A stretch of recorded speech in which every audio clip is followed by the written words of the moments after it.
You're listening to China Manufacturing Decoded from the Sofeast Group.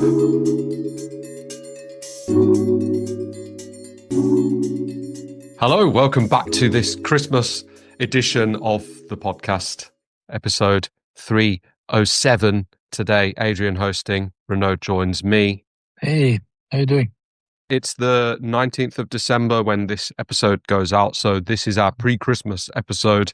So Merry Christmas to all of the listeners from us here at Sofeast. Yeah, Merry Christmas, yes. And thanks for following. Thanks for showing us there's somebody out there who listens and, send us a message from time to time. Yeah, super grateful for that. As we head into 2026, and we'll be back on the 2nd of January, by the way. If you've got some questions in your mind that you'd like us to answer in 2026, do get in touch. The contact details are in the show notes, and I'll read them out at the end as normal as well. So, Renaud, this is kind of a end of the year edition of the podcast. So I wanted to look ahead into 2026 and look at some manufacturing trends that are, affecting or potentially affecting us and also our listeners. So you've got about 5 different topics to cover today. And so do you want to introduce what those are? Sure. Well, the first one is about tariff volatility. The second one related to it is China+1 and what actually is this going to become? Then something about repairability and a bit, more and more focus on sustainable designs, at least from some companies and some design houses, etc. Then, the impact of the AI, let's say, boom on some component prices, etc. And really a question mark, like where are all these smart manufacturing, lights out factories, blah, blah, blah, that we can see in the media that they keep serving to us all day long. Right. Yeah. Okay. Well, AI making a either welcome or unwelcome appearance, depending on your opinion as well. So that we couldn't get through a 2025, 2026 podcast without mentioning AI, I guess. So that'll be later on. So yeah, 5 trends that we're going to cover. So the first one, again, very unsurprising, I suppose, due to the geopolitical landscape that we find ourselves in this year and going into 26, tariff volatility. Right. Well, 2025 has been a mess, right? Talking about volatility doesn't do it justice. I mean, it's just been unpredictable all along, thanks to the main character in the White House. So things are relatively fluid still. As of December 2025, Trump has signed some trade deals. So now let's say frameworks for trade deals with China and most of at least the main actors in Southeast Asia and some other places, Japan, Korea, UK, and so EU and so on. Okay. It's still pretty contentious. Well, with Canada, with India, and a few other places. Now, what does that mean? It means things might keep going crazy next year. Who knows, right? If you look at this past year, it's been rather unpredictable, and people kind of believe that most of that unpredictability is behind us. And Trump is trying to, stop wars and be a great peacemaker and do all kinds of things for the benefit of the people, blah, blah, blah, right? But it's just in his blood. He just likes to to upset things, and then to kind of react off the cuff and see where it goes, right? So I think, people need to keep doing their planning and thinking of contingency plans and things like that. Okay, so what does that mean? Well, a big one is that more companies have realized that if they purchase some kind of ODM product from a Chinese manufacturer, they don't have the freedom to move manufacturing wherever they want, right? If that factory in Shenzhen or Ningbo doesn't want to set up manufacturing outside of China, well, the product is always going to be made in China, period, right? If they accept to open something, for example, in Vietnam, okay, great. But does it mean that it's really made in Vietnam and would qualify as made in Vietnam? Or is the importer actually taking a risk without necessarily knowing it? Well, big question marks here, right? So of course, if you distribute a product in relatively low numbers, like you cannot justify the expense, the investment to develop your own product. A few weeks ago on this podcast, Paul was explaining, maybe you cannot afford to develop your own products, right? And that's the idea here. Can you afford to? Because if you can afford to develop your own product, it gives you freedom, it gives you control, right? You can have, if the manufacturing volumes make it worth it, you can have 2 or 3 manufacturers working on it, making your product in parallel, right? And they could be in different countries. Okay.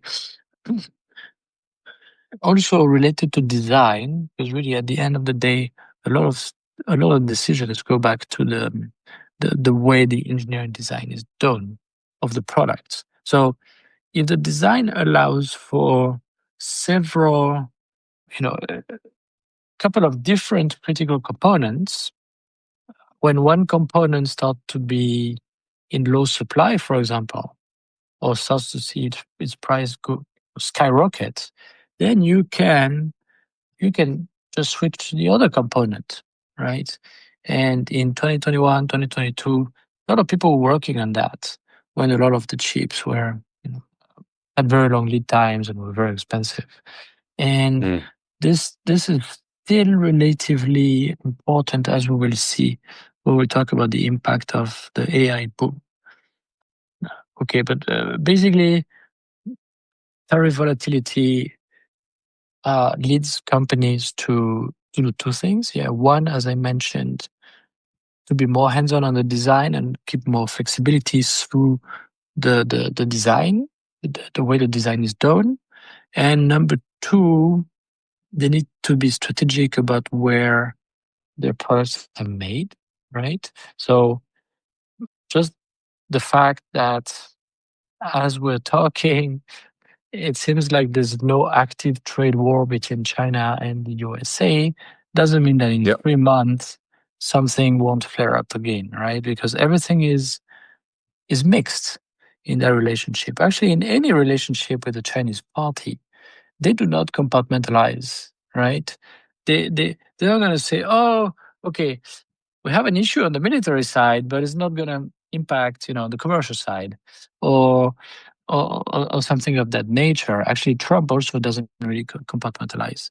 So any issue somewhere in that relationship might trigger some punitive tariffs and or other kinds of obstacles to trade, right? So, if you're listening to this and you make everything, all of your products in China, is this a viable way to keep serving your market continuously, right, over the next 5 or 10 years? And that's why we've invested in India manufacturing facility, because we see that some of our customers just need another place to to manufacture their products, even if it's still, let's say, 80% made in China, 20% made in India. Still, that gives them the flexibility in case something goes wrong with China. They can still say, well, let's work on ramping things up in India. Let's see what we can do, but at least our supply doesn't go down to zero, right? And their customers will not say, hey, you didn't see that coming. You didn't do anything, right? So that's topic number one about tariff volatility and what people do about that. Yeah, it's really hard to predict what Trump will do, even whether what he says actually comes to any fruition or not. You have to sort of cherry pick all of the different things that he says, and maybe some of those are important and some aren't.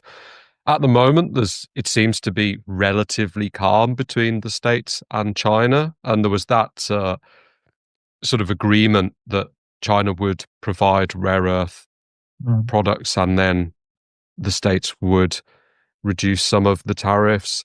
And I think they've just allowed NVIDIA chips, the most advanced ones used for AI, to be allowed to be sold into China.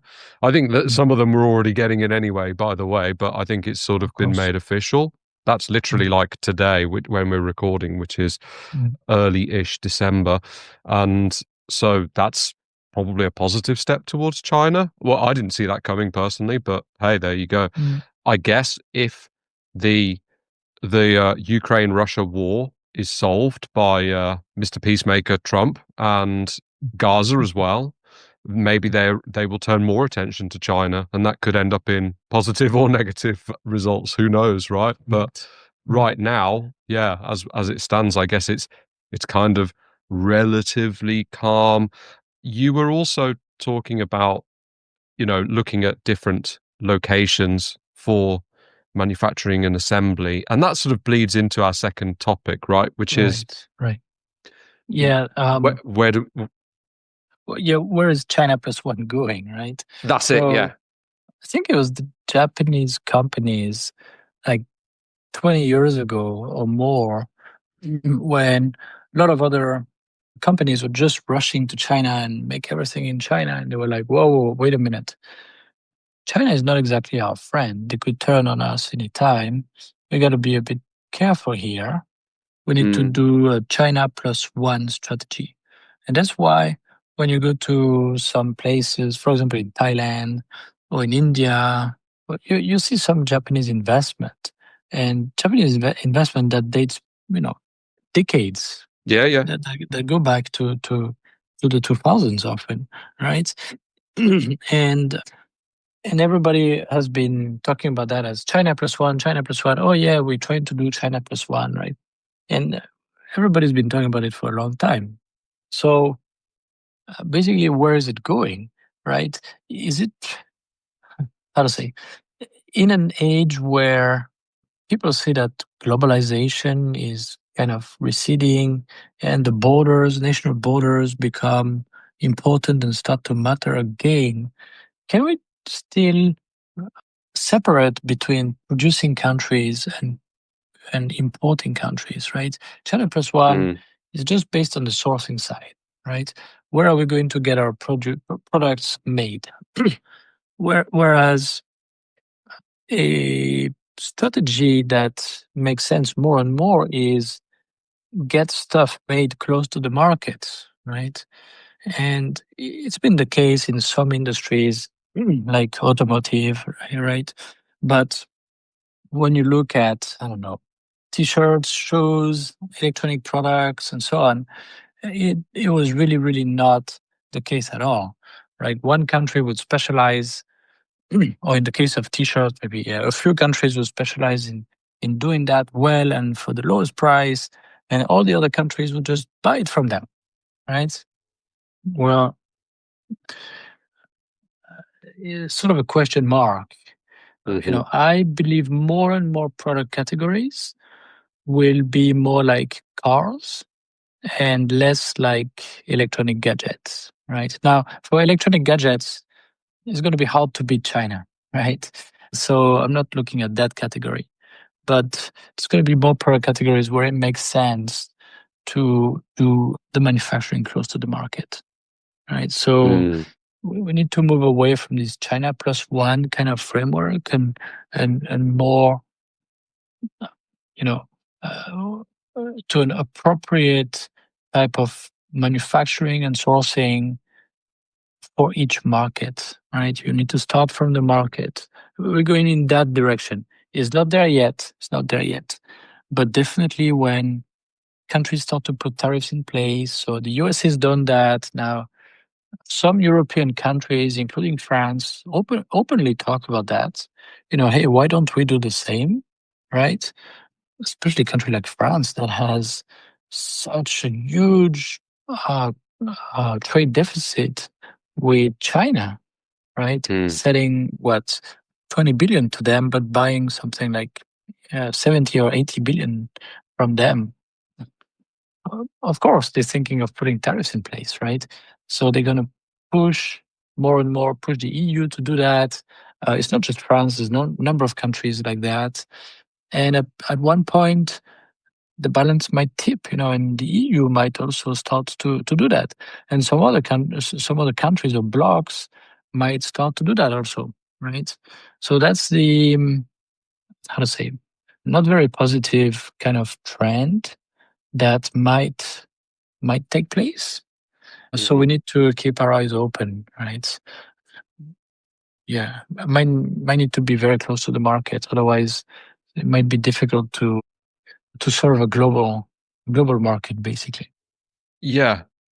I'm thinking for a lot of the products that we would normally be manufacturing for our customers, so electromechanical, consumer products, things like that. If you're not sourcing from China and you're trying to do this work closer to the market, let's say you're in Europe. I mean, India is closer, so that's an option. But I mean, there's not really anywhere in Europe that you can produce these products in anything like the same kind of cost that you would be getting in Asia. So presumably options are very, very limited. For most of the products we work on, I would agree. I don't see us being impacted by this trend anytime soon, right? But when I look at anything that's high tech, for example, in robotics, there might be some national security kind of concerns. Oh no, we are not going to buy robotic products from China, for example, right? Especially the ones that are relatively, very advanced or powerful physically, or there's going to be some criteria, and some people are going to start to say, "Hey, wait a minute, we're not buying their electric vehicles." That's in the US, right? And at one point they will say, "Well, we're not going to buy their robotics. Anything that comes with robotics, is just going to be our market's going to be closed." And then again, what will some other countries do? They might follow, right? So there's kind of a trend. It starts slow, but then at one point it might gather a lot of speed. No, you're absolutely right. I suppose that depends what happens diplomatically between these countries and geopolitically. One thing I do see in Europe myself is certainly now on the UK's roads, there are a lot of Chinese EVs coming in, and that wasn't happening maybe, I don't know, 2 years or 18 months ago. I think there's been a real increase.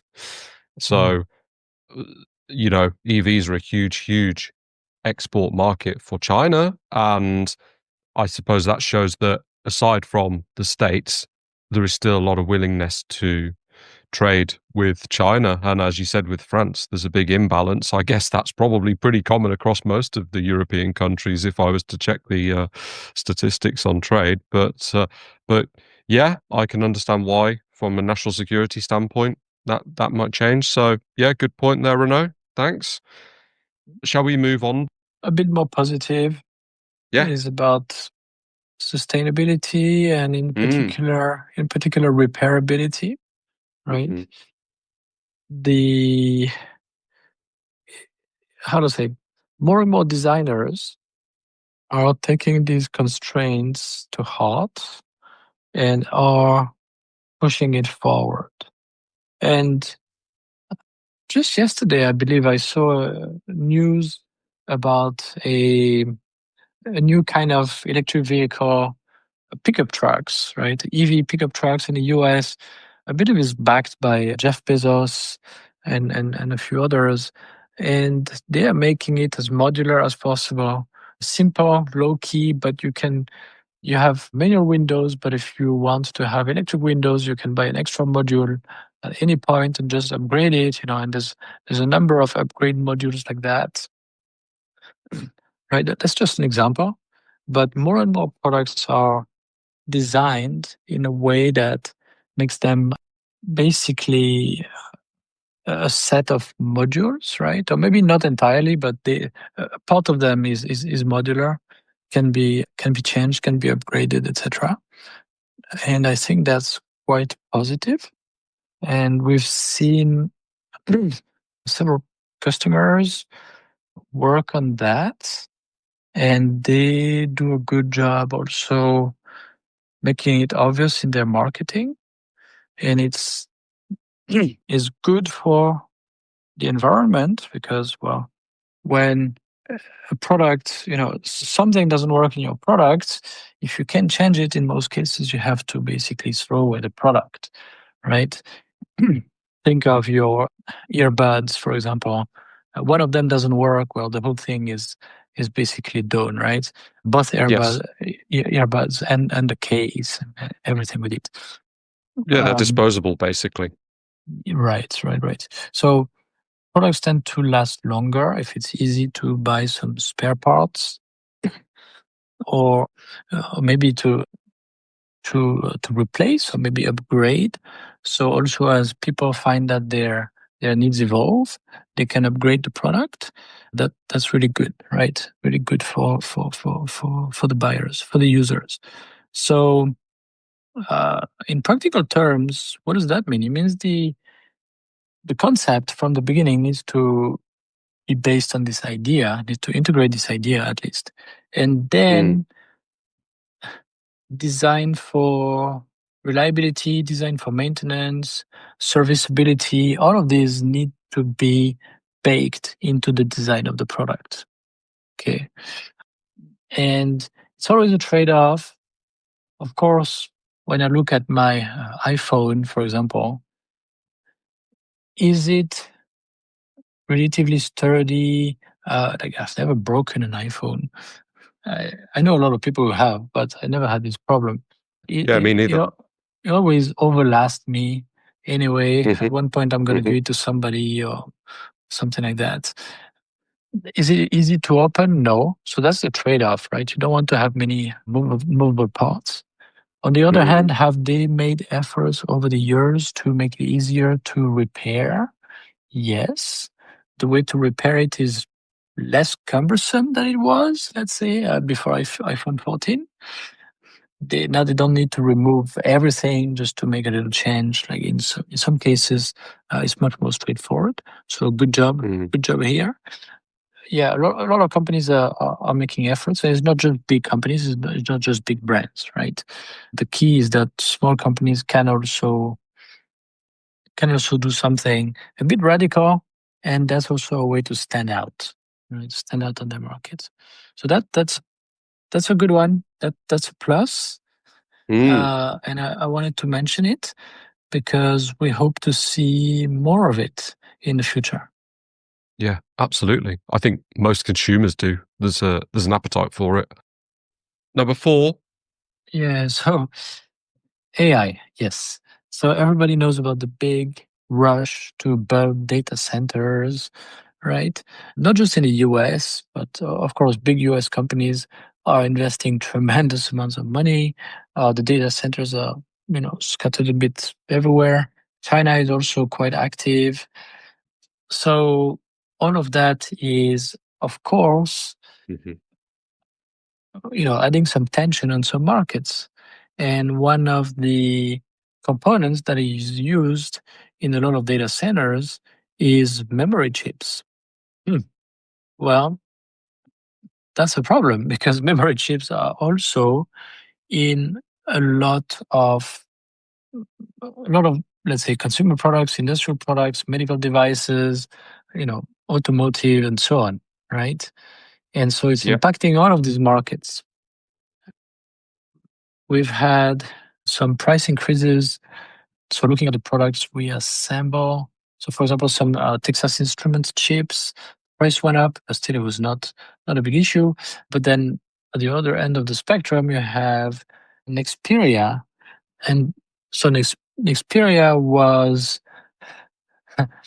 in the news a few weeks ago. And basically, it's a company, I believe, in the Netherlands. Yeah, headquartered in the Netherlands. However, it's a subsidiary of a Chinese company called WingTech that is partially owned by the Chinese government. And the Dutch government in October said, hey, we're not very happy because what's happening is that the Chinese owner is basically moving all the know-how to China, and he's going to just move everything to China, and we'll probably just close the company after that, right? And it's not just its own. It's a Netherlands company, but actually has the main factories are in Germany and England. So various companies that are various countries are involved here. But basically, there was a political decision to stop that, the hollowing out of that, or the supposed hollowing out of that company. I don't know if it happens.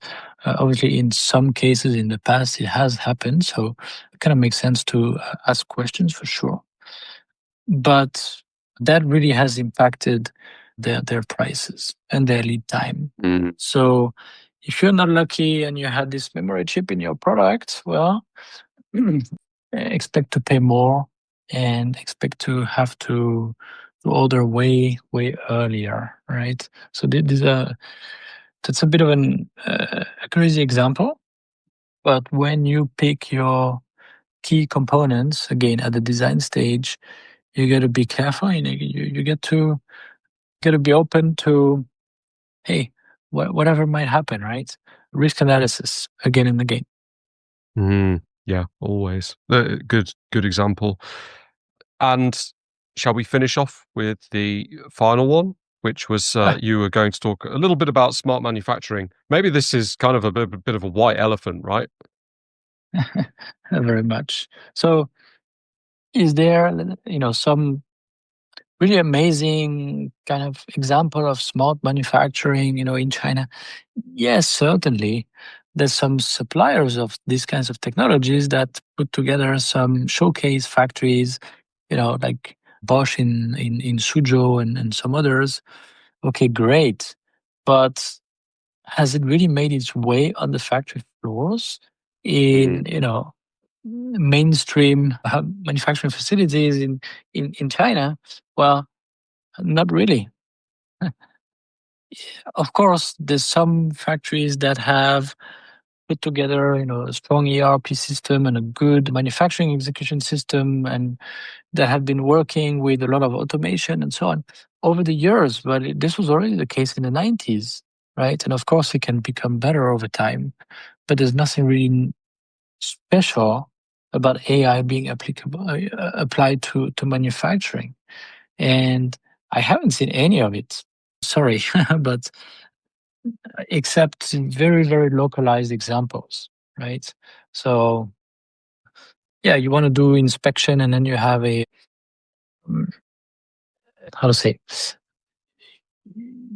have AI look at the photos or the videos and compare them with some known visuals of the standard you should see, and flag something that is off. Okay, does that actually make a huge difference? Not that much, right? It's like it's flashy, right? Do you use AI for preventive maintenance, collecting data about noise, vibrations, temperature, things like that? Great. But some companies already did it, more than 10 years ago. right? So maybe you do it in a cheaper way, or maybe a bit more flexible now, and so on. Okay, great, but not much going on, right? It's really not much going on. So when people say, "Oh, smart manufacturing," okay, show me. Where is it? I I don't know. And what's the performance that you get out of it? Are you getting better cost, better quality, better uptime? Like, how is this really driving your performance? Yeah, what's the So, investment to even make it happen? Are you going to get a and return on that investment? what's the investment? Yes, exactly. So that's, I don't know if we should call that a trend, or how to say. It's not really it's a non-trend. It's a disappointing trend. It's the trend is that people just like to talk without having anything to show for it, right? Let's say it this way. The press, it's kind of a press buzz, isn't it? Because the press is like, "Oh, welcome to the factory of the future. This is what they're all going to be like." Right. And they're not going to need any workers anymore. Everything is automated. Everything reacts by itself. Blah, blah, blah. It's so smart, right? Right. Sure. Yeah, exactly. Yeah, so don't get fooled if the next time you see an article and all those fancy pictures and stuff. Yeah. Awesome. So that's it for this year, Renaud. Thanks for that. Merry Christmas to you. Merry Christmas to all the listeners. Yeah, thank you. Merry Christmas. And again, thanks for listening to us rambling. And then, well, let's go into the next year. That's it. So, yeah, Happy New Year. We will be back early in 2026. And please do get your questions into us for future podcasts as well. We'll appreciate that and appreciate your continued listening and being with us. Thanks again for listening to this podcast brought to you by the Sofeast Group. We're on a mission to provide you with everything you need to manufacture effectively in Asia, including inspections, auditing, new product development support, contract manufacturing, 3PL warehousing and fulfillment, and much, much more across Asia's key manufacturing areas. Visit us at sofeast.com, that's SOFEAST.com, to learn more and get help. If you've enjoyed the podcast today, please do rate, review and share, because it will really help others discover us too.